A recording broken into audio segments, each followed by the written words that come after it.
పరలోకమందున్న మా కన్న తండ్రి, మీ అపారమైన ప్రేమకు స్తుతులు స్తోత్రాలు చెల్లిస్తున్నాము తండ్రి.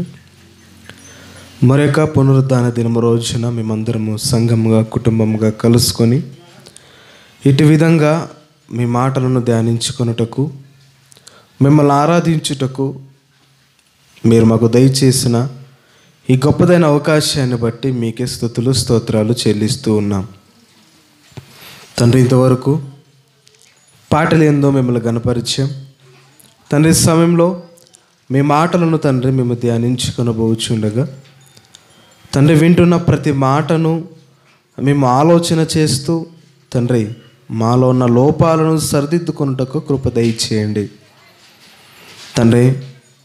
వాక్యం వింటుండగా తండ్రి ఎలాంటి శోధనలు మనకు లేకోకుండా తండ్రి ఆ శోధనను జయిస్తూ మీ వాక్యాన్ని వినుటకు కృప దయచేయండి. చెబుతున్న నాకు మీ యొక్క పరిశుద్ధాత్మ యొక్క సహాయాన్ని అనుగ్రహించమని వేడుకొనుచు ఈ ప్రార్థన యేసుక్రీస్తు నామంలో అడిగి వేడుకొనుచున్నామా పరమ తండ్రి, ఆమేన్. రైట్, దయచేసి అందరు కూర్చోండి.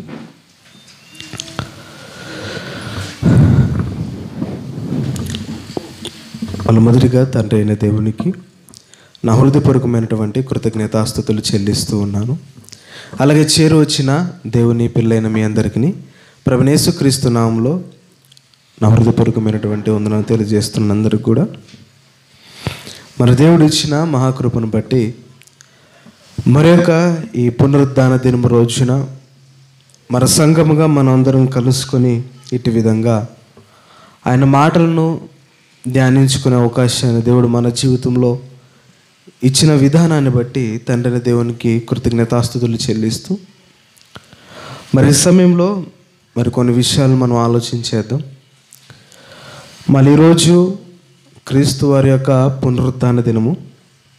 అదేవిధంగా ఈరోజు మరొక రోజుగా మనము చూస్తూ ఉన్నాం. ఏంటి అని అంటే జెండా వందనం. ఇంగ్లీష్లో ఏమంటారు దాన్ని? ఇందుకే రిపబ్లిక్ డే అంటే ఏంటి? గణతంత్ర. ఆ తెలుగులో చెప్పినారు అంతే. దాని అర్థం ఏంటి? రిపబ్లిక్ డే అంటే ఎందుకు వచ్చింది? స్వతంత్రం వచ్చిన రోజా?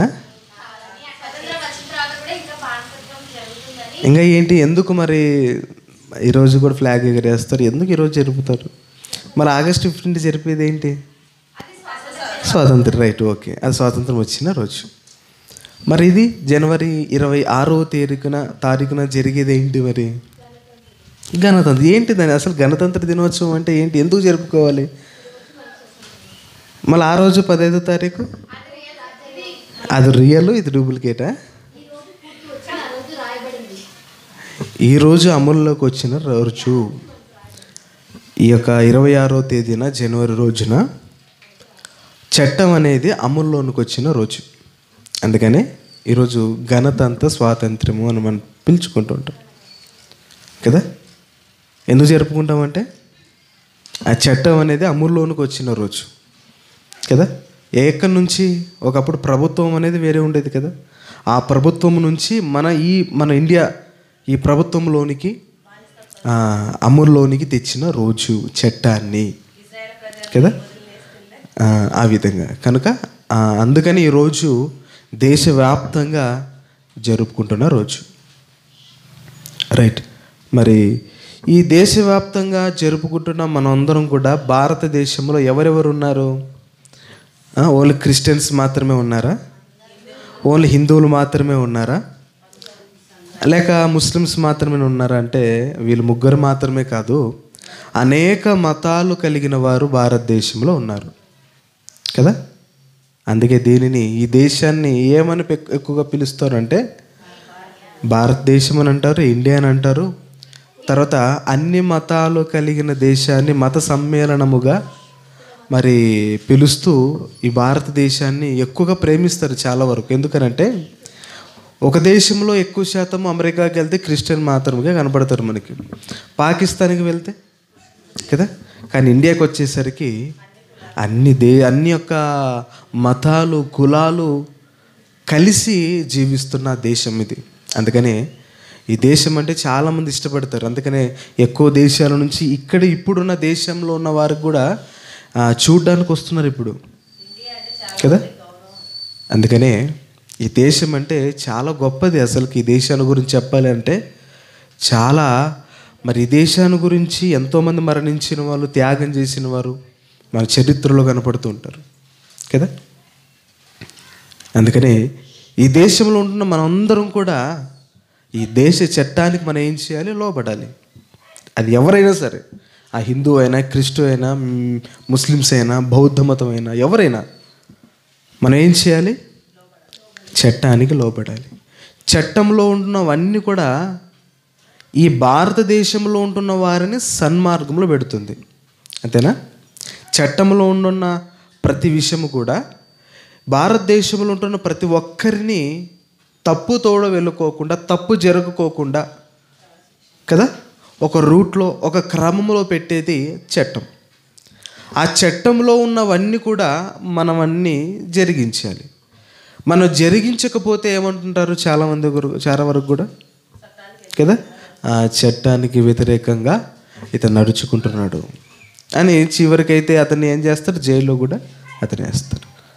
అలాగే ఇప్పుడు చట్టంలో ఉన్నవన్నీ కూడా, ఈ బైబిల్ అనే చట్టంలో కూడా చాలా విషయాలు దాగి ఉన్నాయి కదా. ఎందుకంటే ఈ లోక చట్టంలో మనకు కనబడుతున్నప్పుడు మనుషుల్ని ఎలా గౌరవించాలో మనకు నేర్పిస్తూ ఉంటుంది కదా. స్త్రీని ఎలా గౌరవించాలో మనకు నేర్పిస్తుంది. సేమ్ యాజ్ ఇట్ ఈజ్గా బైబిల్లో కూడా మనుషుల పట్ల ఎలాగ జీవించాలో, మనుషుల పట్ల ఎలా నువ్వు ప్రవర్తించాలో చాలా స్పష్టంగా దేవుడు మనకు రాయించాడు కదా. ఈ భూలోకంలో ఉన్న ప్రతి ఒక్కరు కూడా దేవుణ్ణి ఏం చేయాలంటున్నాడు అని అంటే, దేవుణ్ణి వెతకాలి కదా. దేవుణ్ణి వెతకాలి.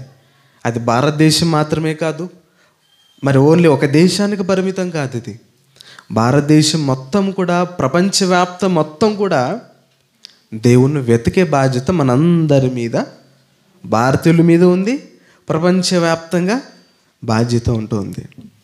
అందుకనే మనం ఏం చేయాలో ఒక వాక్యాన్ని మనం చూసుకున్నట్లయితే, కీర్తనల గ్రంథాన్ని ఒకసారి మనం ఆలోచించేద్దాం.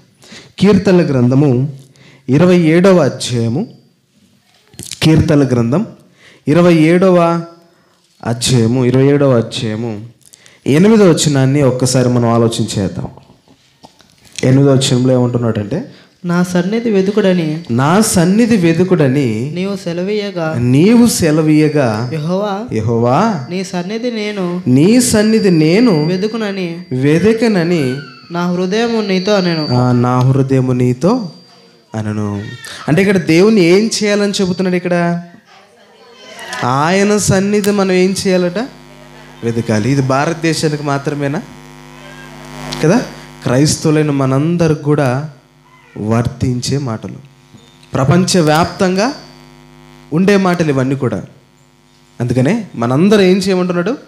దేవుణ్ణి వెతకాలి. ఇదే మాట మనకి ఇంకా బైబిల్లో ఇదే కీర్తనల గ్రంథము 105వ అధ్యాయము, ఇదే కీర్తనల గ్రంథం 105వ అధ్యాయము 105వ అధ్యాయము 5వ వచనము నుంచి కొన్ని విషయాలను మనం ఆలోచించేద్దాం. 105వ అధ్యాయము 4వ వచనం నుంచి ఆలోచించేద్దాం. యెహోవాను వెతుకుడి. ఇక్కడ ఏమంటున్నాడు అంటే, యెహోవాను వెతుకుడి, ఆయన బలమును వెతుకుడి, ఆయన బలమును వెతుకుడి, ఆయన సన్నిధిని నిత్యము వెతుకుడి. ఆయన సన్నిధిని ఎప్పటి వరకు వెతకాలంట? నిత్యమును వెతకాలట. ఎవరెవరు వెతకాలి? అందరము. భూమి మీద ఉన్న ప్రతి మనిషి చేయవలసిన పని ఏంటనంటే దేవుడిని వెతకాలి, దేవుని సన్నిధిని వెతకాలి. కానీ ఈ దేవుని వెతకడం మానేసి లోక విషయాల్లో మనిషి వెతుకుతున్నాడు. అందుకని దేవుడు పరలోకం నుంచి భూమి మీద చూస్తూ తన్ను వెతుకుతున్నారేమో అని చూస్తున్నాడంట అందరినీ. కానీ ఎవరు పనిలో వారు వెతుక్కుంటూ వెళ్ళిపోయారు.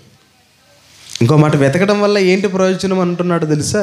ఒకసారి ఈ దినవృత్తాంతాల 2వ గ్రంథానికి వద్దామండి. ఒకసారి దినవృత్తాంతంలో 2వ గ్రంథము 7వ అధ్యాయము దినవృత్తాంతంలో 2వ గ్రంథము 7వ అధ్యాయము 12వ వచనము నుంచి 14వ వచనాన్ని ఆలోచించేద్దాం ఒకసారి. 14 నుంచి, నా పేరు పెట్టబడిన నా జనులు నా జనులు తమ్ము తాము తగ్గించుకొని తాము తగ్గించుకొని ప్రార్థన చేసి నన్ను వెదకమని చెడు మార్గములను విడిచిన ఎడల ఆకాశము నుండి నేను వారి ప్రార్థనను వింటాను అంటున్నాడు. ఎవరు ప్రార్థన వింటాడట? దేవుణ్ణి ఎవరైతే తెలుసుకోవాలని వెతుకుతారో వారందరి ప్రార్థన దేవుడు ఏం చేస్తాడట? వింటాడు. ఇంకా కిందే ఉంటాడు, చూద్దాం. వారి పాపములను కూడా క్షమించి ఏం చేస్తారట దేవుడు? వారి పాపములు కూడా క్షమిస్తాడట. ఎప్పుడు క్షమిస్తాడు? ఎప్పుడు వారి ప్రార్థన ఆలకిస్తాడు? రెండింటినే అంటే ఎప్పుడైతే దేవుని వెతకడం ప్రారంభిస్తారో అప్పుడు దేవుడు వారిని క్షమిస్తాడు, దేవుడు వారి యొక్క ప్రార్థనను ఆలకిస్తాడు. ఇంకేం చేస్తాడు తెలుసా? కింద చూద్దాం. వారి దేశమును స్వాస్థపరచుదును. ఏమంటాడు 14 విషయంలో? చెడు మార్గములు విడిచిన ఎడల ఆకాశం నుండి నేను వారి ప్రార్థన విని వారి పాపమును క్షమించి వారి దేశమును స్వస్థపరచుదును. అంటే దేశంలో దేవుని కొరకు బ్రతికే వారందరూ ఉన్నప్పుడు ఆ దేశం కూడా ఏమవుతుందట అంటే బాగుపడుతుంది. అంతేనా? దేశంలో దేవుని కొరకు ఆలోచించేవారు, దేవుని కొరకు బ్రతికేవారు ఉన్నప్పుడు అదేమవుతుందట? స్వస్థపరచబడుతుంది, అంటే బాగుపడుతుంది, అభివృద్ధి అవుతుంది అని చెప్తుండే ఒక మాటలో కదా. అది ఏ దేశమైనప్పటికీ బాగా ఆలోచించాలి. అందుకనే ఈ దేశంలో మనందరూ కూడా మనం ఏం చేయాలంటున్నాడు? ఒక్క విషయంలో చెప్పాలంటే దేవుని మనం వెతకాలి. దేవుని వెతికినప్పుడు దేవుడి నుంచి వచ్చేది ఏంటి? మన ప్రార్థన ఆయన వింటాడు, తర్వాత మన దేశాన్ని బాగుపరుస్తాడు, ఇంకోటి మన పాపాలన్నిటినీ ఆయన క్షమిస్తాడు, తీసివేసేస్తాడు. మరలా ఇంకా బాగా ఆలోచన చేస్తే లోక చట్టంలో ఉన్నవన్నీ కూడా ప్రారంభంలో ఏం చూసుకున్నాం? లోక చట్టంలో ఉన్నవన్నీ కూడా బైబిల్లో కూడా ఎన్నో విషయాలు ఉన్నాయి. ఈ చట్టాన్ని మనం ఏం చేయాలి? ఇప్పుడు లోక చట్టాన్ని మనం ఏం చేయాలి? లోబడి బ్రతకాలి, ఆచరించాలి. దాన్ని బట్టి మనం జీవిస్తే మనం ఒక క్రమంలో ఎదుగుతాం. అలాగే మనం బైబిల్లో ఉన్న చట్టాన్ని, బైబిల్ అనేది కూడా చట్టమే కదా, ఈ చట్టాన్ని మనము స్వీకరించినప్పుడు మరి చేసినప్పుడు మనం ఏమవుతాం? మనం కూడా ఆత్మీయతలో క్రమంగా ఎదగలం. శరీరానికి సంబంధించింది లోక చట్టం అయితే, ఆత్మకు సంబంధించినది ఇదే చట్టం బైబిల్.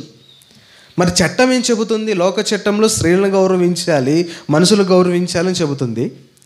మరి బైబిల్ అని చట్టం ఏం తెలియజేస్తుంది మనకు? లోక చట్టంలో ఉన్నవి బైబిల్లో లేవా? ఆలోచించాలి.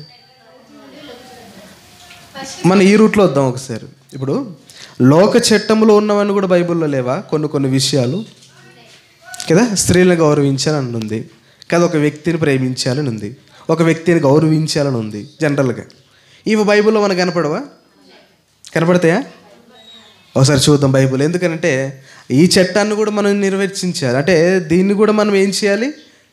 పాటించాలి. ఒకసారి చూద్దాం బైబిల్లో మరి ఏమని చెప్పబడిందో ఒకసారి బైబిల్లో మనం బాగా ఆలోచించేద్దాం. పేతురు రాసినటువంటి మొదటి పత్రిక బాగా ఆలోచించేద్దాం.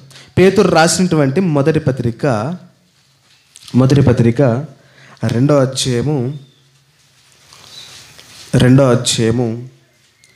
ఎందుకంటే ఈ దేశానికి ఎంతోమంది ఏం చేశారు? ప్రాణాలు అర్పించారు కదా. ఎంతోమంది ప్రాణాలు అర్పించిన వాటిలో ఒకరు మహాత్మా గాంధీ గారు కదా. మహాత్మా గాంధీ గారు, తర్వాత మరి చాలామంది దేశాన్ని కోరుకున్నవారు కదా. వాళ్ళందరూ క్రీస్తు గురించి కొన్ని విషయాలు చెప్పారు అక్కడక్కడ కదా. స్వామి వివేకానంద గారు, తర్వాత చాలామంది ఉన్నారు కదా. వాళ్ళందరూ క్రీస్తు గురించి ఒక మంచి మాట చెప్పారు. ఎందుకు? ఆయన దేశం గురించి వాళ్ళందరూ బ్రతికి మరణించారు కదా. అలాగే వాళ్ళు యేసుక్రీస్తు వారు నమ్ముకున్న వారందరూ కూడా యేసుక్రీస్తు వారి భూమి మీద ఎలా బ్రతికారో వాళ్ళకి తెలుసు కదా. యేసుక్రీస్తు వారు ఎంత ప్రేమ కలిగిన వ్యక్తి వాళ్ళకి తెలుసు. అందుకనే ఆయన కాలంలో పుట్టింటే వివేకానంద గారు ఏమన్నారు అన్నారు. అంటే ఎందుకన్నారు ఆ మాట?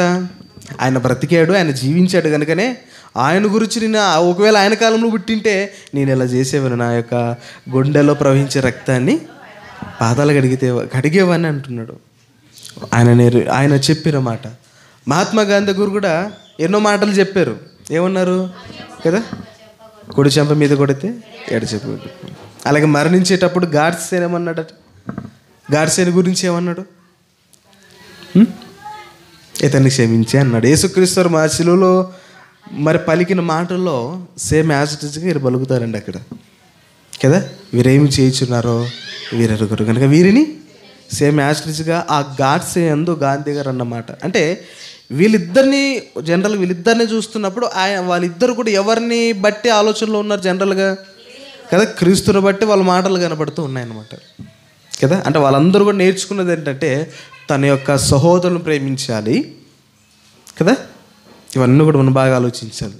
దాని దేశం మీద దానికున్న ప్రేమను బట్టి వాళ్ళు చూపుతున్న మాటలు, వాళ్ళు పలుకుతున్న మాటలు అలాగున్నాయి. ఒకసారి బైబిల్ మనం ఆలోచించేద్దాం. పేతురు రాసినటువంటి మొదటి పత్రిక 2వ అధ్యాయము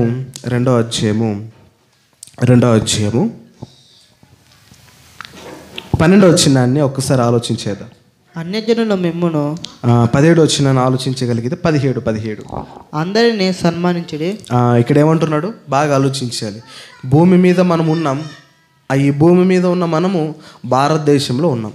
భారతదేశంలో ఉన్న మనం అందరం కూడా ఏం చేయాలి, క్రైస్తవులని మనం అని చెబుతున్నాడు అని అంటే చూద్దాం ఒకసారి. అందరిని మనం ఏం చేయాలట, సన్మానించుడి, సహోదరులను ప్రేమించుడి. ఏం చేయాలి ఇక్కడ కూడా, సహోదరులను ప్రేమించుడి, దేవునికి భయపడుడి. ఇంకేం చెబుతున్నాడు, దేవునికి భయపడుడి, రాజును సన్మానించుడి, రాజును సన్మానించుడి. ఇక్కడ ఏం చెబుతాడు ఈ మాటల్లో, అందరినీ సన్మానించాలి. అది ఎవరైనా మనిషి అయితే చాలండి. ఒక మనిషి గురించి కష్టపడుతున్న వారందరిని మనం ఏం చేయాలట, సన్మానించాలి. అంటే ఏంటి, సన్మానంలో ఉన్న ఉద్దేశం ఏంటి, మర్యాదించడం. ఇంకా లోతుగా మనం ఆలోచించేస్తే సన్మానించాలి, మర్యాదించాలి ఇవన్నీ ఉన్నాయి కదా. దాని ఉద్దేశం ఏంటి అసలుకి, చేసిన బట్టి వస్తాయి. కానీ ఇంకా బాగా ఆలోచన చేస్తే ఈ సన్మానించాలి తర్వాత ఏమంటున్నాడు ఇక్కడ, సహోదరులను ప్రేమించాలి. ఎందుకు ఈ పనులన్నీ, ఎందుకు అని అంటే ఒకరి పట్ల ఒకరు ప్రేమ కలిగి ఉండాలి కనుకనే ఇవన్నీ చేయమంటున్నాడు.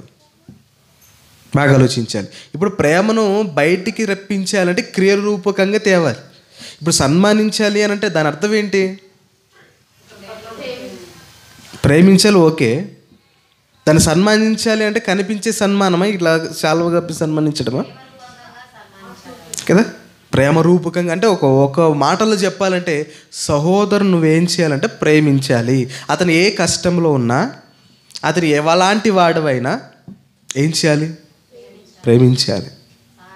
అది ఏ దేశమైనా సరే, ఏ యొక్క రాష్ట్రమైనా సరే మనం ఏం చేయాలట, సన్మానించాలి, ప్రేమించాలి. ప్రేమించినప్పుడే సన్మానం అనేది ముందుకు వస్తుంది. సన్మానం అంటే ఏంటి కదా, అంటే క్రియలో కనపడుతుంది. అంటే అతనికి ఇవ్వాల్సిన గౌరవం, నువ్వు శాలువ కప్పకపోయినా పర్లేదు, నీ మాట తీరు, నీ చూపు, నీ ప్రవర్తన అతని పట్ల ఎలా ఉంది కదా. అంటే నువ్వు అలా గౌరవిస్తూ అతను చెప్పిన మాట వింటూ ఉంటున్నావు అంటే అర్థం ఏంటి, అతను గౌరవిస్తున్నావు, అతను సన్మానిస్తున్నావు, ప్రేమిస్తున్నావు కనుకనే ఇవన్నీ చేస్తున్నావు అనమాట. అలాగే ఇది ఒకరి పట్ల చేయాలని చెప్పట్లేదు, మనందరికి కూడా దేశవ్యాప్తంగా, ప్రపంచవ్యాప్తంగా ఇవి చేయాలని మనకి చెబుతున్నాడు దేవుడు కదా. ఇదేమో తప్పు మాటనా, ఇది ఒకరికి సంబంధించిందేనా చెప్పండి, లేదు, భారతదేశం మొత్తం కూడా సంబంధించి నెరవేర్చవలసిన మాట. అందుకనే నిన్ను వలె నీ పొరుగువాన్ని ప్రేమించు, క్రొత్త నిబంధనలో ప్రాముఖ్యమైన మాట ఇది కదా. కనుక ప్రతి ఒక్కరిని మనం ఏం చేయాలంటే ప్రేమించాలి, సన్మానించాలి. మరొక మాట చూడగలిగితే రోములకు రాసినటువంటి పత్రిక 13వ అధ్యాయము, రోములకు రాసినటువంటి పత్రిక 13వ అధ్యాయము మొదటి నుంచి కొన్ని విషయాలు మనం బాగా ఆలోచించేద్దాం. మనందరూ కూడా ఇప్పుడు చాలామంది బైబిల్ అనేది ఈ దేశం కాదు వేరే దేశం అంటుంటారు కదా. అలాగైతే ఇక్కడ క్రైస్తవులు మనందరూ భూమి ఈ యొక్క భారతదేశంలో ఉంటాం, వారందరూ కూడా ఒకవేళ ఈ దేశం కాదు మాది వేరే దేశం అనుకంటే ఈ దేశ చట్టాన్ని పాటించేవారా, పాటించారు కదా. ఇక్కడున్న వారందరూ క్రైస్తవులందరూ కూడా ఇది మా దేశం, ఇది మన దేశం, అందరిని కలుపుకొని వెళ్ళాలనే ఆలోచనలతోనే ఉన్నారు అందరూ కూడా. అందుకనే ఇక్కడ బైబిల్లో ఏం చెప్పబడిందంటే ఈ యొక్క భూ సంబంధంగా రాజులుగా ఉన్న వారందరూ కూడా మనం ఏం చేయాలో తెలుసా? ఇక్కడ చూద్దాం ఒకసారి 13వ ఏమంటున్నారంటే ప్రతి వాడును పై అధికారులకు లోబడి ఉండవాలి. ఏం చేయాలంట? ఎవరికి? అధికారంగా ఉన్న వారందరికీ కూడా. అది ఎవరైనా, ముస్లిం అయినా, హిందూ అయినా, బౌద్ధులైనా కదా, ఎవరైనా సరే అధికారిగా ఉన్న వారిని మనం ఏం చేయాలట? లోబడి బ్రతకాలి, వారిని గౌరవించాలి, మనం ప్రేమించాలి మనందరం కూడా. అంటే బైబిల్ మనకి ఏం నేర్పిస్తుంది ఒక మాటలో చెప్పాలంటే? లోబడి బ్రతకడం కదా. అంటే ఒక విధంగా చెప్పాలంటే ప్రేమించడం నేర్పిస్తుందండి బైబిల్ కదా. బైబిల్ చట్టం ఏం చెబుతుందంటే తన పొరుగువారి పట్ల అసభ్యంగా ప్రవర్తించకండి. వాళ్ళు తక్కువ ఉన్నా, ఎక్కువ ఉన్నా, అధికారిగా ఉన్నా వారికి ఇవ్వాల్సిన గౌరవం వాళ్ళకి ఇవ్వండి. అదే చెబుతే ఏమంటుంది మరలా ఆలోచన చదివితే ప్రతి వాడును పై అధికారులకు లోబడి ఉండుడి. తర్వాత 2వ వచనం చూడగలిగితే ఏలయనగా 2వ వచనంలో కాబట్టి అధికారమును ఎదిరించువాడు దేవుని నియమమును ఎదిరించుచున్నాడు. అంటే అధికారులు ఒకవేళ ఎదిరిస్తే, ఎందుకంటే ఈ భూమి మీద ఉన్న ప్రతి ఒక్కరికి అధికారాన్ని ఇచ్చింది ఎవరు? దేవుడే కదా. మరి అధికారులను ధిక్కరిస్తూ అధికారులు అవహేళనగా మాట్లాడుతున్నామంటే ఏం అర్థం చేసుకోవాలి కదా. చాలామంది క్రైస్తవులైన వారు ఇప్పుడున్న అధికారి మాకు నచ్చట్లేదని అంటుంటారు చాలామంది కదా. ఎవరు? పేరు వద్దులేండి కదా. మనకి అధికారిగా ఉన్నవారు మనకు తెలుసు కదా. చాలామంది క్రైస్తవులైన వారు ఆలోచన ఏంటి? ఈయన రావడం వల్ల మాకు ఎన్నో శ్రమలు కదా. ఆలోచనలు మారిపోతుంటే కొంత క్రైస్తవులో ఇది ఆలోచన మెదులుతుంది కదా. మరి దేవుడు ఆయన ఎందుకు నిలబెట్టాడు అని అంటే మనకు బుద్ధి చెప్పడానికే, అవునా? ఎందుకు వారు నిలబెట్టాడు, ఎందుకు ఆయన నిలబెట్టడం జరిగింది కదా. క్రైస్తవ ఆలోచన మారిపోతుంది ఒక్కొక్కసారి. ఎందుకనంటే క్రైస్తవులందరికీ తెలియని విషయాలు చాలా ఉన్నాయండి. ఇంకోటి ఏంటంటే క్రైస్తవులందరూ ఇప్పుడు ఎలా ఉన్నారు అని అంటే ఐక్యతగా ఉన్నారు చెప్పండి. మా సంఘం బాగుంటే చాలిక, ఎవరి సంఘం అక్కడ మాకేం సంబంధం లేదు, అంతేనా?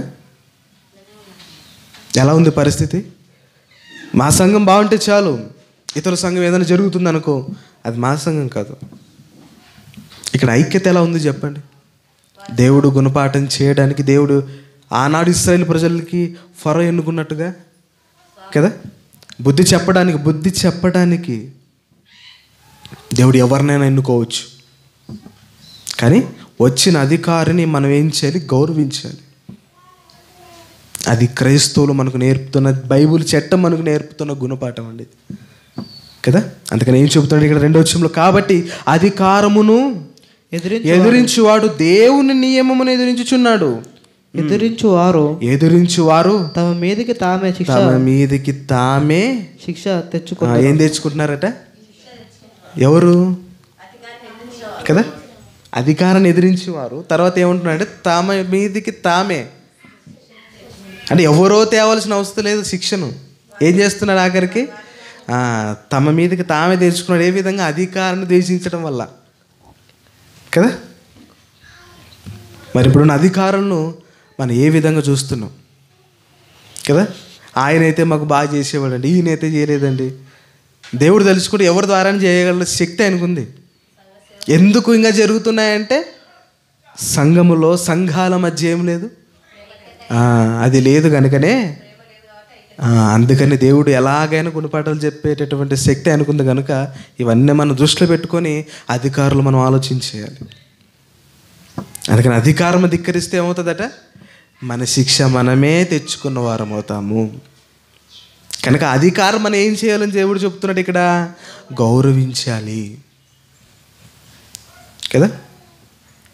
ఇంకా బాగా ఆలోచన చేస్తే వీరందరి గురించి మనం ఏం చేయాలి తెలుసా? ఎక్కడుంది అది? బైబిల్లో ఉంది. పేతురు రాసిన మొదటి పత్రిక చూద్దాం ఒకసారి. బైబిల్ ఆలోచించేద్దాం. తిమోతికి రాసినటువంటి మొదటి పత్రిక,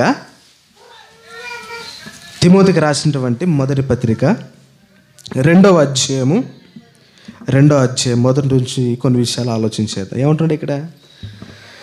మనము సంపూర్ణ భక్తియు మాన్యతయు కలిగి నెమ్మదిగాను సుఖముగాను బ్రతుకు నిమిత్తము అన్నిటికంటే ముఖ్యముగా మనుషులందరి కొరకును రాజుల కొరకును. అంటే ఇప్పుడు రాజులు లేరు, మన రాజులు ఏంటి? మరొక పదం ఏంటి రాజులకి? అధికారులు. దానికి ఉన్న పేరు ముఖ్య మంత్రి, ప్రధాన మంత్రి. మనకున్న దేశానికి వాళ్ళే రాజులు, మనకు పరిపాలించేది వాళ్ళే కదా. రాజుల కొరకును అధికారుల కొరకును ఏం చేయాలట?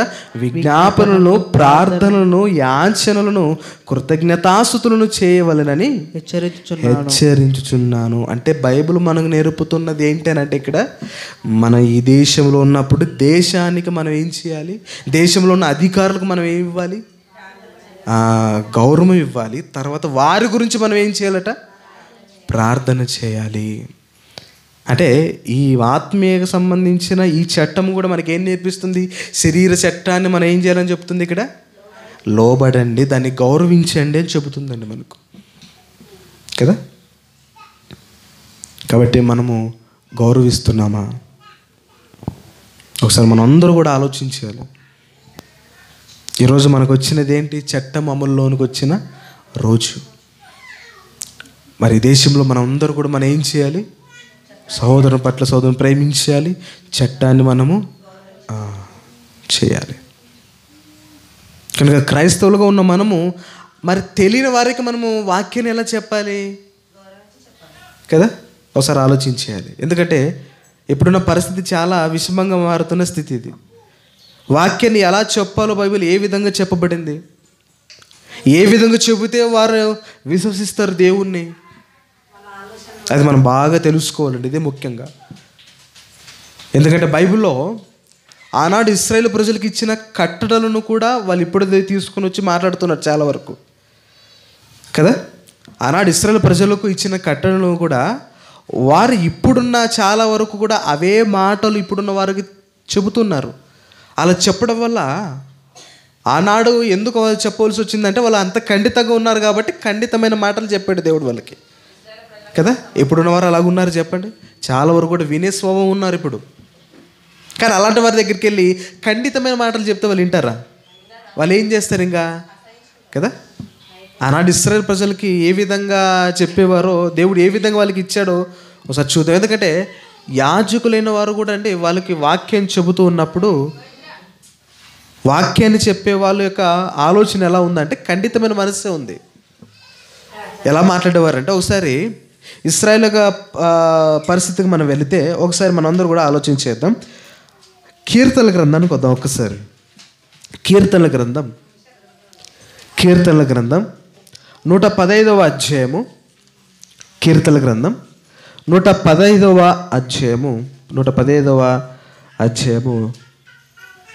4 నుంచి 8 వచనాల వరకు మనం చదువుకుందాం. ఏంటంటే ఇక్కడ దేశంలో ఉంటున్న వారి గురించి మాట్లాడుతూ అక్కడ కూడా ఇశ్రాయేలు ప్రజలకు ఏమని చెబుతున్నాడు అంటే ఒకసారి మనం ఆలోచించేద్దాం. వారి విగ్రహములు ఇక్కడ మొత్తం జరిగేది ఏంటంటే విగ్రహాల గురించి మాట్లాడుతూ అక్కడ ఖండితంగా మాటలు మాట్లాడతారండి కదా. ఎందుకు అక్కడ అంటే వారు ఖండితంగా స్వభావం కలిగిన వారు కనుక ఇక్కడ వాళ్ళ మాట తీరలాగా ఉంటుంది. ఇప్పుడు ఇవే మాటలు మరలా ఇప్పుడు తీసుకొని వస్తే పరిస్థితి ఏంటి? ఒకసారి మనం దాన్ని బాగా చదువుదాం ఒక్కసారి, మనకు అర్థమైతే. వారి విగ్రహములు వెండి బంగారములు అవి మనుషుల చేతి పనులు. వాటి నోరు నుండి పలకవు, కన్నులుండి చూడు, చెవులుండి వినవు, ముక్కులుండి వాసన చూడువు, చేతులుండి ముట్టుకొనవు, మరి పాదములుండి నడువు, గొంతుకతో మాట్లాడువు. వాటిని చేయువారు వాటి యందు నమ్మక ఉంచి వారందరూ వాటి వంటి వారై ఉన్నారు. ఎలా ఉన్నారంటే అక్కడున్న ఇశ్రాయేలు ప్రజలకి వీళ్ళు ఎలా ఉన్నారు కనుక చెబుతున్నాడు కదా. కాబట్టి ఇలాంటి మాటలు అక్కడ ఇశ్రాయేలు ప్రజలు చెప్పారండి. అంతే, వాళ్ళు ఉన్నారు కాబట్టి వాళ్ళ పట్ల మీరు చాలా జాగ్రత్తగా ఉండాలని జాగ్రత్తలు చెప్పాడు అక్కడ. కానీ ఇప్పుడున్న చాలామంది క్రైస్తవుల్లోనే అండి వారికి వాక్యం చెప్పడానికి వెళ్ళిపోయేటప్పుడు ఇలాంటి పదజాలాలు ఉపయోగిస్తూ ఉంటారు కదా కదా. ఇప్పుడు నిజం మనం పట్టుకున్నామండి. నిజం మనం పట్టుకున్నప్పుడు ఆ నిజాన్ని వాళ్ళకి ఎలా చెప్పాలో మనం నేర్చుకోవాలి ముఖ్యంగా. అవునా? నిజాన్ని మన చేతిలో ఉన్నప్పుడు నిజాన్ని వాళ్ళకి ఎలా చెప్పాలి? నిర్భయంగా చెప్పచ్చు, కానీ వాళ్ళు వినాలి కదా. ముఖ్యంగా అతన్ని దేవునిలోనికి ఎలా తీసుకొని రావాలి, అతనికి వాక్యాన్ని ఎలా వివరించాలి. ఇప్పుడు ఇక్కడ ఉన్నట్టుగా మనం చెప్పండి. డైరెక్ట్గా మేము వాళ్ళ దగ్గరికి వెళ్ళి ఎలా మాట్లాడితే వాళ్ళు ఎలా ఉంటారు చెప్పండి? వినగలరా? ఇక్కడ చిన్నది మనం అర్థం చేసుకోలేకపోతే ఏంటంటే, మనం చెప్పే మాటలు వినాలి అని అంటే ఆ మాటలు మనం పలుకోకుండా ఉండాలి, చాలా, అంతే. అవునా? వాళ్ళు ఏ విధంగా వాక్యం వినిపింప చేయాలో క్రొత్త నిబంధనలో పౌలు గారు మాట్లాడతారు కదా. ఎలా మాట్లాడతారు? ఎంత స్పష్టంగా. అక్కడికి వెళ్ళిన తర్వాత ఎక్కడండి ఆయన ఇతరుల వారిని దూషించి మాట్లాడలేదు. ఎక్కడ కూడా నీట్గా మాట్లాడుతూ కలిసిపోయి వారికి చెప్పొచ్చాడే తప్ప కదా. ఎక్కడ కూడా ఏ పట్టణానికి వెళ్ళినా సరే వారిని గద్దించి కానీ, అంటే దేవునిలోనికి వచ్చిన తర్వాత గద్దించాడు, అది వేరే విషయం కదా. దేవునిలోనికి రానప్పుడు వారిని ఎంత ప్రేమగా ఆ ఒక విషయాన్ని చెప్పాలి, బుజ్జగించి మాట్లాడాలండి వాళ్ళని మనం కదా. ఆనాడు యూదులు కూడా ఇలాగ మాట్లాడేవారు అందరినీ. ఎలా విధంగా?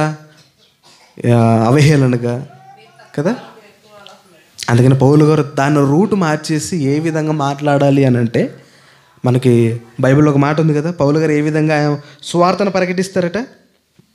ఒకసారి చూద్దాం. అపోస్తుల కార్యంలో చక్కగా మనకు అక్కడ కనబడుతుంది. ఒకసారి అపోస్తుల కార్యములు 17వ అధ్యాయము.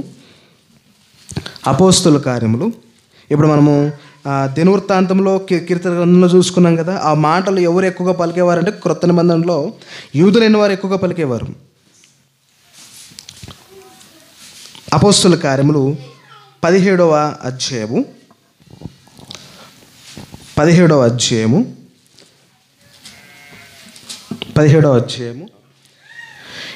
వచనం నుంచి కొన్ని విషయాలు మనం ఆలోచించేద్దాం.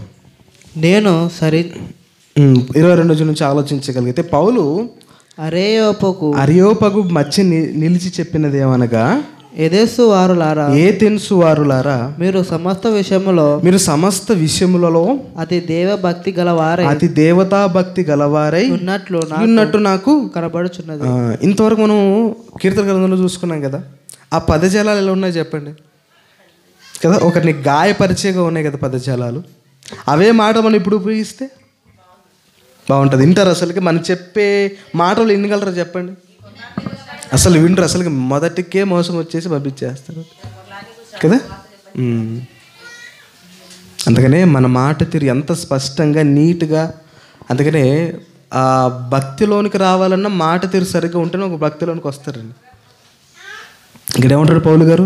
ఏథెన్సు వారులారా, 23వ వచనం చూస్తే, నేను సంచరించుచు మీ దేవత ప్రతిమలను చూచుచుండగా ఒక బలిపీఠం నాకు కనపడెను. ఇదంతా కూడా మనకు తెలుసు కదా ఏం జరిగింది అక్కడ.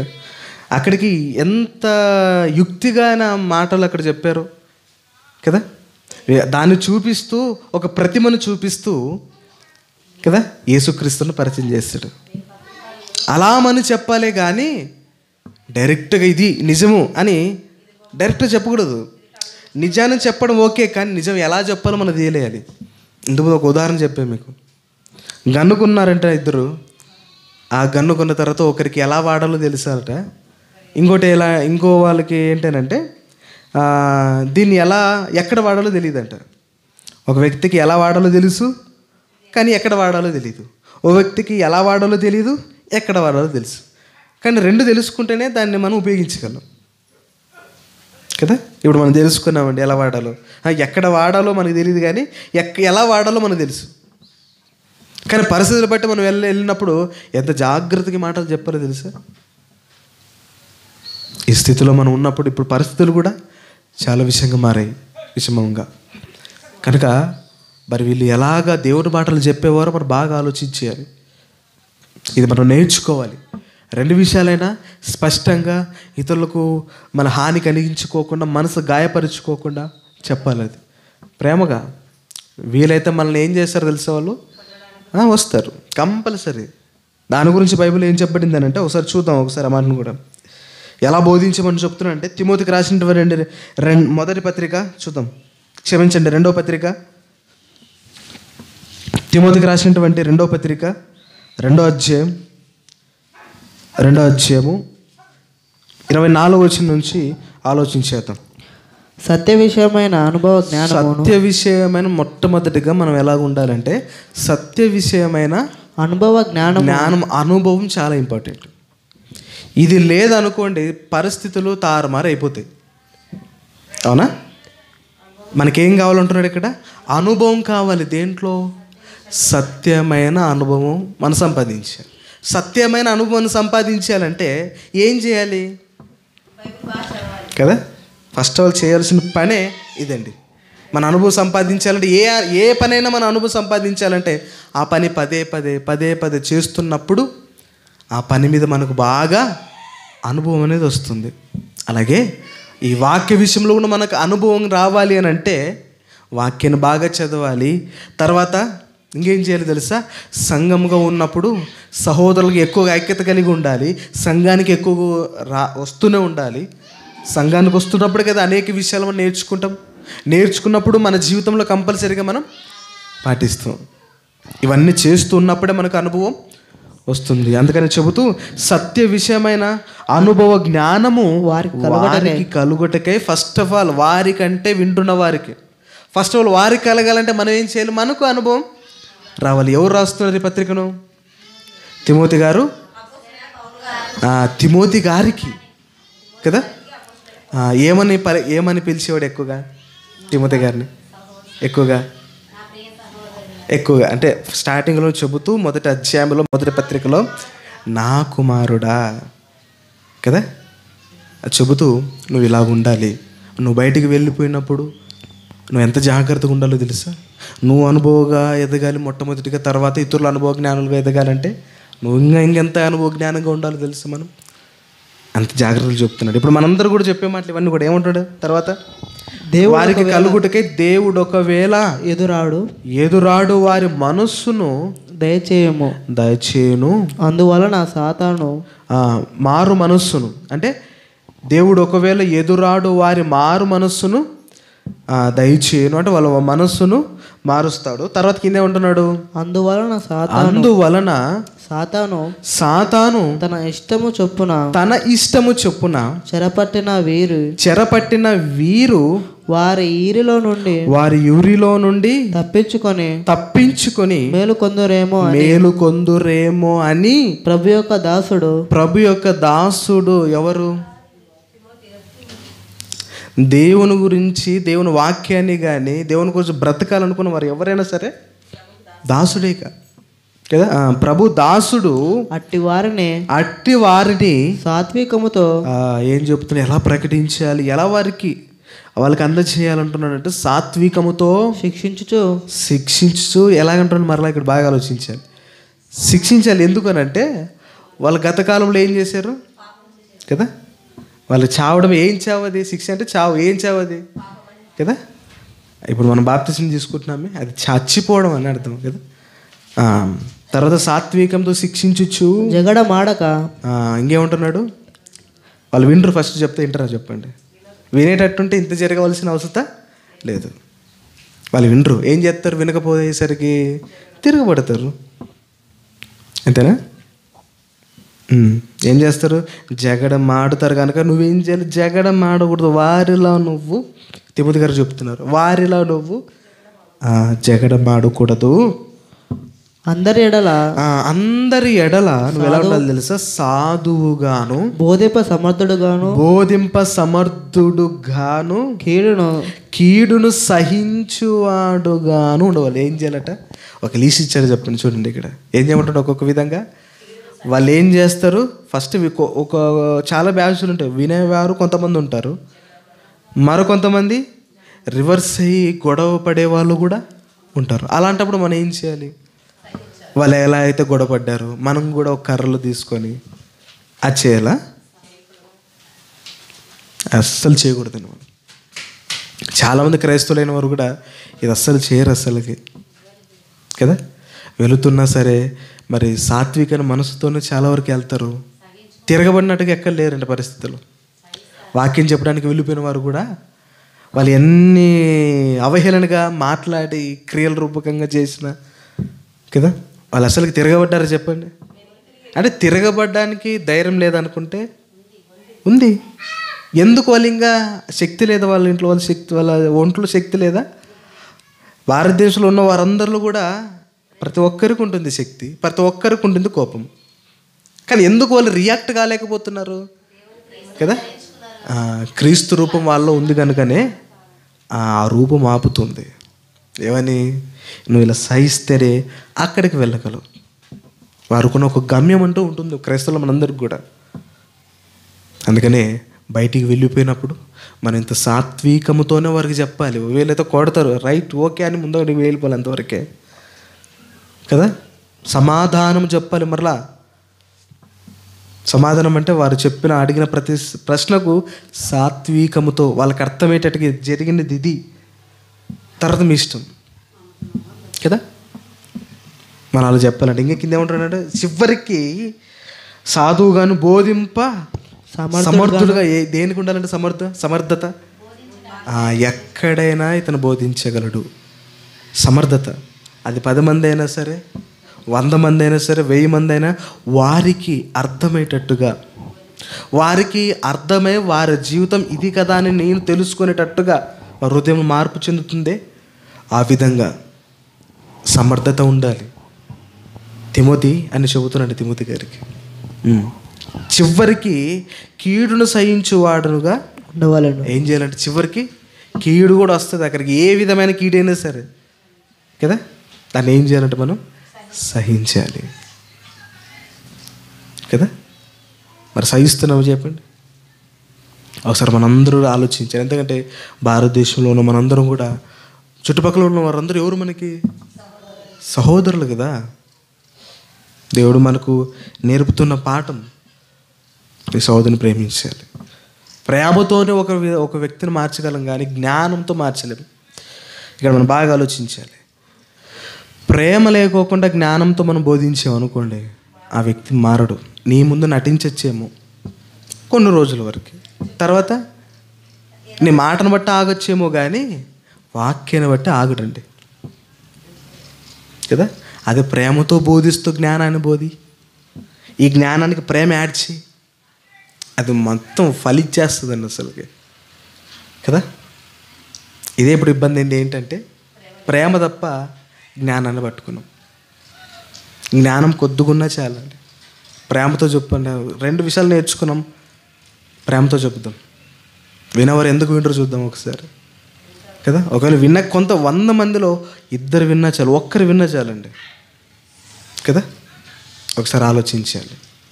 అందుకని జ్ఞానానికి ప్రేమ యాడ్ కావాలి కానీ ప్రేమ తీసేసి జ్ఞానాన్ని బోధించాలంటే చాలా కష్టం, వినరది. అందుకని ప్రేమ లేకపోతే నేను వ్యర్థుడను అంటాడు పౌలు గారు. కాల్చుబురుటకు నా శరీరాన్ని ఇచ్చినా ప్రేమ లేకపోతే నేను వ్యర్థుడను. అంటే ప్రేమకు అంత ఉందంటే అంత ఇంపార్టెంట్ అండి. ప్రేమకు మనం ఇవ్వాలి. ఇల్లు కట్టేటప్పుడు సిమెంట్ మాత్రం ఉంటే సరిపోతుందా? ఇసుక ఉండాలి. సిమెంట్తో కడితే సరిపోతుందా? ఇసుక ఉండాలి. ఎందుకు ఇసుక ఉండాలి? ఇసుక ఉంటేనే కట్టబడుతుంది, బలంగా ఉంటుంది కనుక. లేదంటే నేను ఇసుకతో కట్టను. సరే సిమెంట్తో కట్టొచ్చు, ఎంతసేపు నిలబడుతుంది చెప్పండి? అది నిలబడుతుంది, నెరలించి చీరిపోయి పడిపోద్ది మరుసటి రోజున. ఇవి 2 కలిస్తేనే బలంగా ఏర్పడతాయి కదా. మనకి ఇసుక ఉంది, కంకర ఉంది, సిమెంట్ లేకపోతే పరిస్థితి ఏంటి? కాదు కదా. ఉంది కదా, ఇదే బలం. రాళ్ళ కన్నా బలమైంది ఏదైనా ఉందా అని మనం గొప్ప డైలాగ్ చెప్పినంత మాత్రాన నిలబడుతుందా? రాళ్ళు గట్టిదే కదా, బలమైందే కదా, మరి ఎందుకు నిలబడదు కదా. ఈ సిమెంట్ కావాలి అప్పుడు. మళ్ళీ ఇవన్నీ ఇంపార్టెంటే. మరలా ఇసుక ఇంపార్టెంటే, కంకర ఇంపార్టెంటే కదా. అన్నీ కలిపితేనే అండి ఆ ఇల్లు రెడీ అవుతుంది. కనుక జ్ఞానము ప్రేమ 2 కలిపి మనం బయటికి వెళ్ళి చెప్పామనుకోండి, 100 మందిలో 2 మారుతారు కంపల్సరీగా. అందుకని అలాంటి జ్ఞానాన్ని మనం సంపాదించుకోవాలి ప్రేమతో. అందుకని తిమోతి గారికి పౌలు గారికి పదే పదే చెప్తారు. అందుకని ఈ దేశంలో ఉంటున్న మనందరూ కూడా తెలియని వారికి ప్రేమపూర్వకంగా మనం చెప్పాలి కదా. ఇసుగిస్తారా? మనల్ని ఇసుగిస్తారా చెప్పండి? ఇసుగిస్తారు కంపల్సరీగా. కానీ వాళ్ళని ప్రేమతోనే చెప్పాలి. లేదంటే పరిస్థితులు అలా వస్తే మనం కోపడి అక్కడే కదా మనం కోపడుకోకుండా ఉండాలి. అక్కడ కోపడ్డామనుకోండి పరిస్థితి ఏంటి మందిగా కదా. కాబట్టి ఆలోచించాను. అందుకనే మరి ఇవన్నీ మనం చేయాలని ఎంత స్పష్టంగా దేవుడు మనకు చెబుతున్నాడు. మనందరూ కూడా ఆలోచించాలి. ఇంకా బాగా అండి, ఇంకా ఎలా చెప్పాలో తెలుసా? ఒకసారి రోమిలకు రాసిన పత్రిక వద్దామండి. రోమిలకు రాసినటువంటి పత్రిక 12వ అధ్యాయం. రోమిలకు రాసినటువంటి పత్రిక 12వ అధ్యాయం 12వ అధ్యాయము 17వ వచనాన్ని ఆలోచించేద్దాం.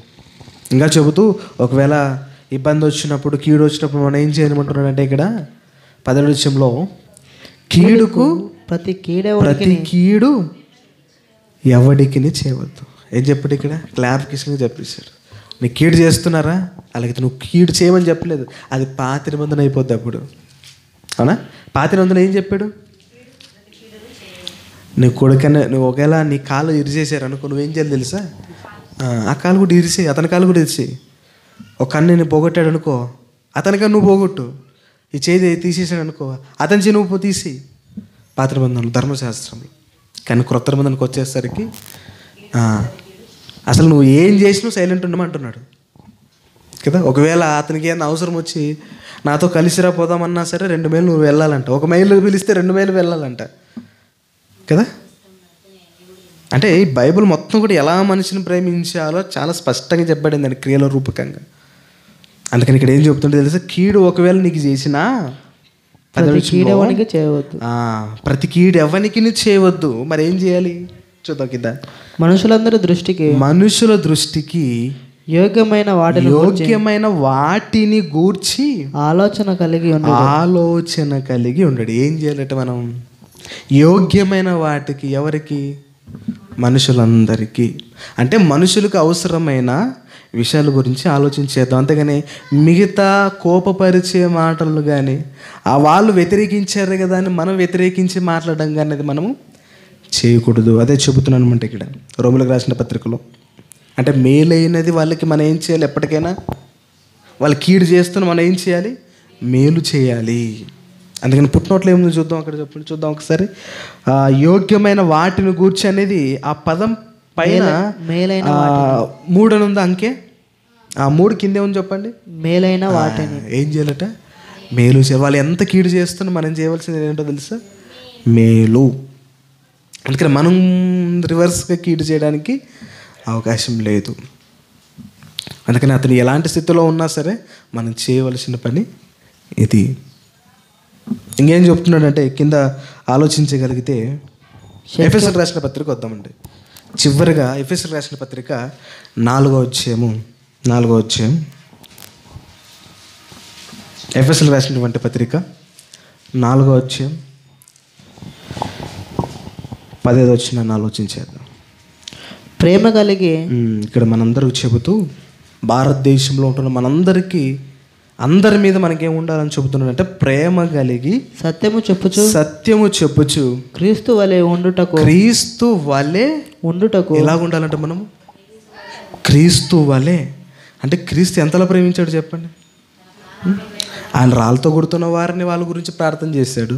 సెలలో ఉన్నప్పుడే వాళ్ళందరి గురించి వాళ్ళని వదిలేయమని దేవుడికి ప్రార్థన చేశాడు. వీరేమి చేయుచున్నారో వీరిని క్షమించమని చెప్పేశాడు కదా. అదే స్థితిలో మనం ఉండింటే ఎన్ని పరిస్థితులు మనం ఎన్ని మాటలు మాట్లాడతాం తెలిసే శరీరానికి ఇబ్బందిగా ఉందని. ఒక స్త్రీ వ్యభిచారం ముందు పట్టబడిన స్త్రీని దగ్గర తీసుకొచ్చేసరికి ఆయన ఎంతగా ఆయన ప్రేమించి, అమ్మా ఇంకోసారి నువ్వు పాపం చేయకు అని చెప్పాడు. అంతేగాని ఆయనకు అధికారం లేదే చెప్పండి గద్దించడానికి? ఉంది. విమర్శించే అధికారం ఆయనకు లేదా? ఆయన ఏ పాపం లేకపోయినా సరే పాపములు ఉన్న వారిని వేలెత్తి చూపించలేదు అన్నాడు. ఏం చెప్తున్నాడు? ఆ పాపాన్ని సరిదిద్ది మరొకసారి నువ్వు పాపం చేయకమ్మా అని పాపానికి దూరం చేసాడే కానీ కోపానికి దగ్గర చేయలేదు ఆయన. ఇవే మాటలు మనకు చెబుతూ ఇక్కడ ఏం చెబుతున్నాడంటే క్రీస్తును పోలి మనం ఏం చేయమంటున్నాడు అక్కడ, ప్రేమ కలిగి సత్యము చెప్పుచు క్రీస్తు వలె ఉండుటకు. ఇక్కడ రెండు చెబుతున్నాయి, రెండు కనపడుతున్నాయి. ప్రేమ కలగా ఉండాలి, తర్వాత రెండోది సత్యము చెప్పాలి. ఇవి రెండు కలిపి ఉండాలి. ఇక్కడ కూడా చెప్తున్నాడు. ఇక్కడ ప్రేమ ఒక్కటి ఉండి సత్యం కూడా మనకు తెలియాలి. సత్యం తెలియకోకుండా ప్రేమ తెలిస్తే ఏ మాటలు చెప్తా వాళ్ళకి కదా. ఇవి రెండు కంపల్సరీగా ఉండాలండి. మనకి రెండు కళ్ళలో ఏవైతే ఉన్నాయో కదా, కంపల్సరీ మనకు ఉండాలి. కంపల్సరీగా ప్రేమ ఉండాలి, జ్ఞానము ఉండాలి.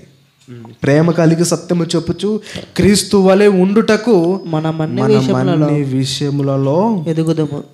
ఏం చేయమంటున్నాడు? ఎదగాలి. దేంట్లో?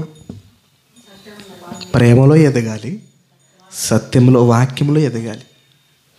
ఇవి రెండిట్లో ఎదుగుతున్న మనకు మన అభివృద్ధి చాలా బాగుంటుందండి ఆత్మీయ విషయంలో కదా. శారీరకంగా ఎదగబోచేమో కానీ ఆత్మ విషయంలో కంపల్సరీగా ఈ రెండింటిని పాటించామనుకోండి, చాలా వండర్ఫుల్గా ఉంటుంది మన జీవితం. అందుకని ఈ యొక్క భారతదేశంలో మనం అందరూ కూడా దేవుడు మనకు తెలియజేస్తారు. ఈ చట్టం మనకు తెలియజేసిన విషయాలు ఏంటంటే మన సహోదరు పట్ల ప్రేమ కలిగి జీవించాలి కదా. వారికి వాక్యాన్ని ఎలా చెప్పాలి? సాత్వికమైన మనసుతో ప్రేమతో వాళ్ళకు సమాధానం ఇస్తూ ప్రేమతో వాళ్ళకు వాక్యం చెప్పాలి. వాళ్ళు ఎదిరించారు కదా అని మనం కూడా ఎదిరించకూడదు. అప్పుడు ఎదిరించేమనుకుంటే క్రీస్తు ప్రేమ అక్కడ ఎలా కనపడుతుంది మనకు కదా. కనుక మరి ఇలా జరగడం వల్ల దేశానికి ఏంటి అని మనం అడిగితే ఒకసారి చూద్దాం బైబిల్లో. ఇవన్నీ చేయడం వలన, దేశంలో ఉన్న వారి పట్ల మనం ఇలాగా ప్రవర్తించడం వలన దేశానికి ఏంటి మరి ఏంటి మేలు, ఏంటి ఉపయోగం ఉంది? ఏముంది ఉపయోగం? ఏం లేదా? ఏమైనా ఉందా? పరలోకం ఉంది. ఇప్పుడు దేశంలో అనేక మంది ఉన్నారు కదా, మరి ఆ దేశంలో ఉంటున్న వారి పట్ల మనం ఇలా బ్రతకాలని చెప్పింది బైబిల్. మరి వారిని బట్టి మనం ఇలా బ్రతుకుతున్నప్పుడు దేశానికి ఏంటి ఉపయోగం? మనకు కదా ఉపయోగం రావాల్సింది. జనరల్గా ఆలోచించేద్దాం. ఏంటి ఉపయోగమో చాలా స్పష్టంగా దేవుడు చెప్పాడు. చూద్దాం మాటను కూడా చివరిగా. కీర్తనల గ్రంథం 85వ అధ్యాయము. కీర్తనల గ్రంథం 85వ అధ్యాయము 9వ వచనం నుంచి ఆలోచించేద్దాం. మన దేశములో మహిమ నివసించున్నట్లు ఆయన రక్షణ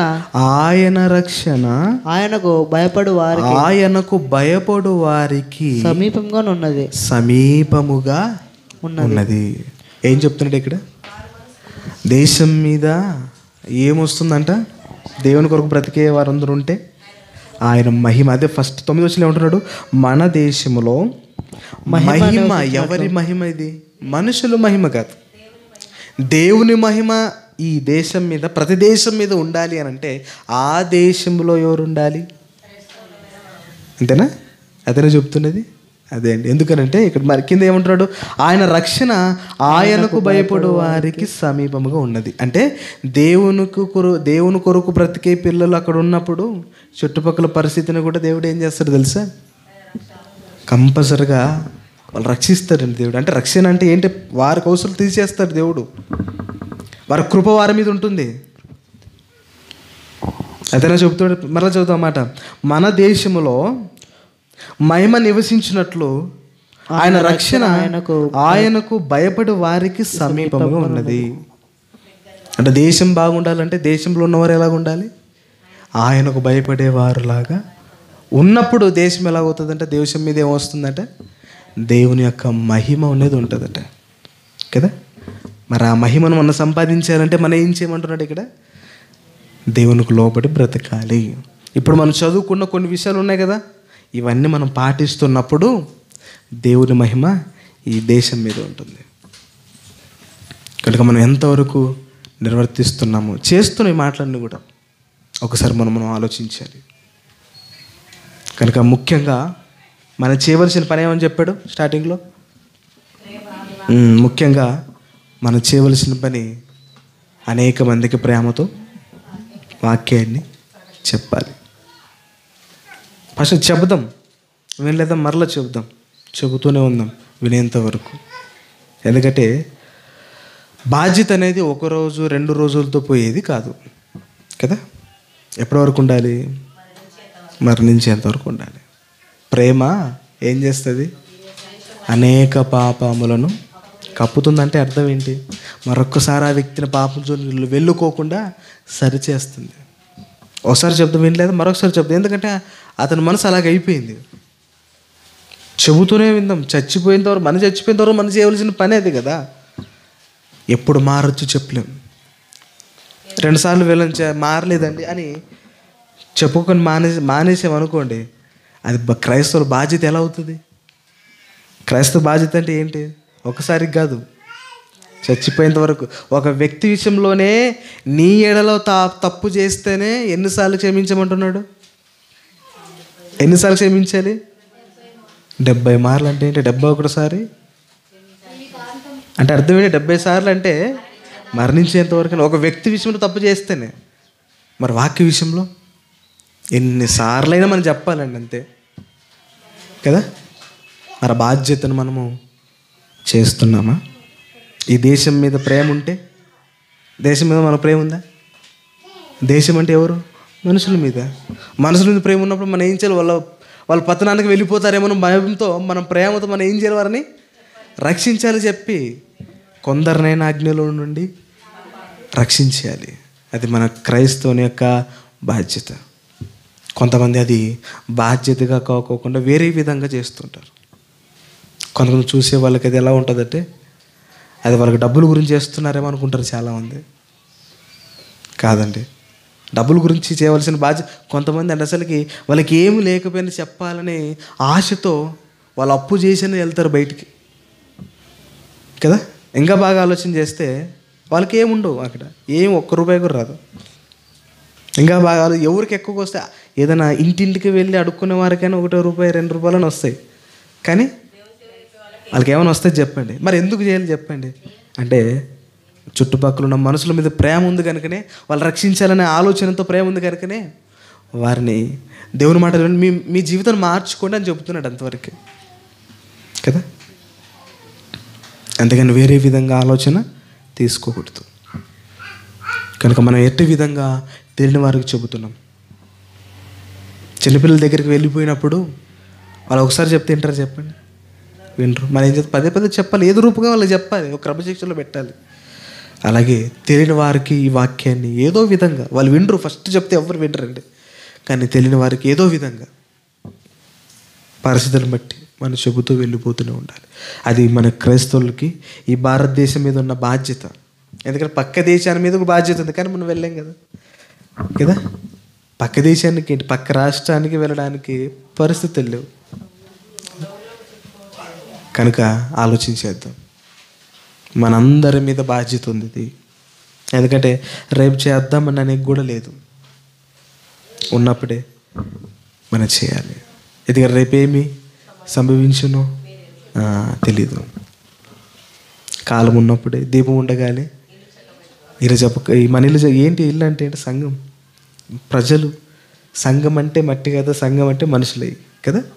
మనందరినీ దేవునిలో పెట్టాలి.